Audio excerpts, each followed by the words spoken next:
The poem is the ball poem.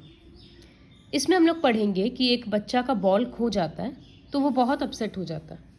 तो ball तो बहुत सस्ता चीज़ है, दोबारा भी ख़रीदा जा सकता है, तो वो इतना अपसेट किस बात पे हो रहा है, तो उसके बारे में हम लोग पढ़ेंगे। What is the boy now who has lost his ball, what is he to do, I saw it go. तो वॉट मतलब यहाँ पर एक्चुअली हाउ बोलना चाह रहा है कि वो बॉय अब कैसा है जो बॉल खो दिया, अब वो क्या करेगा। आई सॉ इट गो, इट मतलब बॉल, आई यहाँ पोएट यूज़ कर रहा है अपने लिए कि हम बॉल को जाते हुए देखे थे। Merrily bouncing down the street and then merrily over, there it is in the water. Poet बोल रहे हैं कि हम बॉल को गिरते हुए देखे थे कि वो बाउंस करते हुए उछलते हुए जा रहा था, रोड पार किया और उस तरफ में पानी था, उसमें जाकर वो गिर गया।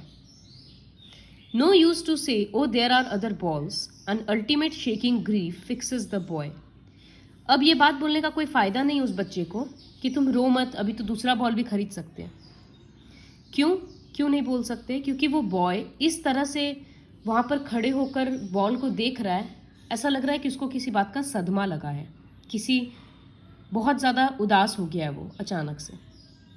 वो वहाँ पर पत्थर के जैसे खड़ा है, as he stands rigid trembling staring down, कपकपा भी रहा है, एकदम शांत होकर खड़ा है और नीचे की तरफ देख रहा है। तो ऐसा क्या था? एक बॉल ही तो था।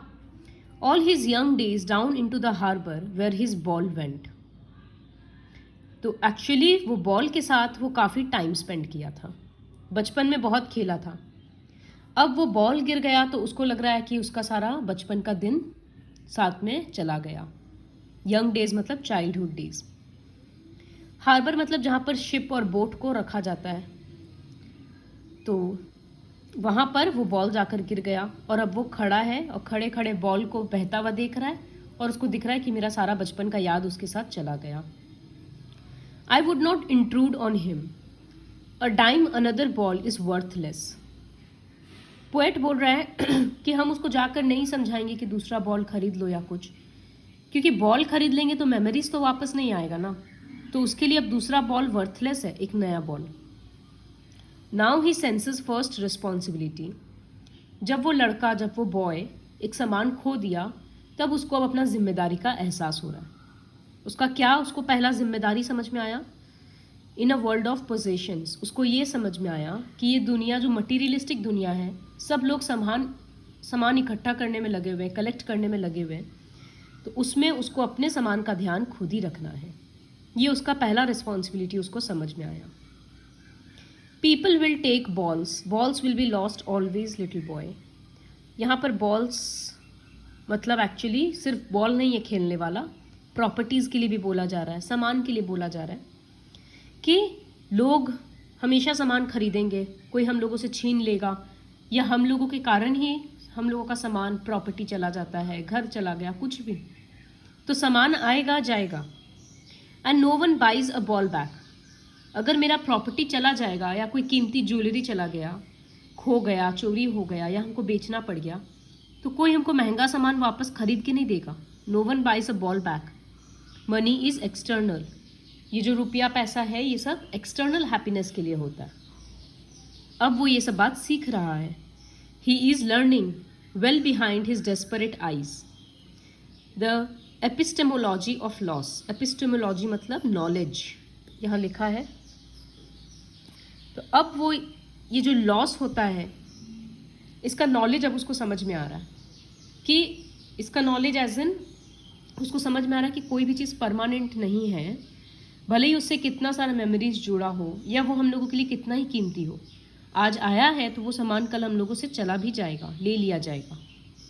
तो अब वो ये समझ रहा है कि इस लॉस का नॉलेज के साथ कैसे हमको वापस खड़े होना है, हाउ टू स्टैंड अप, यही सबसे इम्पॉर्टेंट है। Knowing what every man must know one day. अब वो बच्चा क्या सीख रहा है? वो यही चीज़ सीख रहा है कि लॉस के बाद सबको वापस लाइफ में अपना लाइफ कंटिन्यू करते रहना पड़ता है। ये बात हर इंसान या तो सीख रहा है या कोई ऑलरेडी सीख चुका है। कोई एक दिन में सीखता है, कोई बहुत दिन में सीखता है। And most know many days how to stand up. लेकिन सबसे इम्पॉर्टेंट यही है कि लॉस के बाद वापस खड़े होना है। This is the poem the ball poem. एक बच्चा जब एक बॉल खोया तब उसको रियलाइज़ हुआ कि ये सिर्फ आज जैसे बॉल खोए हैं इसी तरह से आगे जाकर और भी चीज़ हम अपने लाइफ में खोएंगे। तो ये इम्पॉर्टेंट है कि हम सब चीज़ का रिस्पॉन्सिबिलिटी एक्सेप्ट करते हुए लाइफ में आगे बढ़ें। Now will get to the poetic devices. इस पोएम में कोई राइमिंग स्कीम नहीं है क्योंकि कोई भी लास्ट वर्ड दूसरे लास्ट वर्ड से राइम हो नहीं रहा, इस वजह से राइमिंग स्कीम नहीं है। फिर दूसरा पढ़ें अगर तो जैसे वही सब रहेगा जो लास्ट पोएम में बताए थे, जैसे रिपीटिशन, वॉट और वॉट रिपीट हुआ, बॉल्स और बॉल्स रिपीट हुआ। तो जब वर्ड रिपीट होता है तो उसको बोलते हैं रिपीटिशन। और जब पहला अल्फ़ाबेट रिपीट होता है जैसे बाइज अ बॉल बैक, सब में स्टार्टिंग में बी रिपीट हो रहा है तो उसको बोलते हैं एलिटरेशन।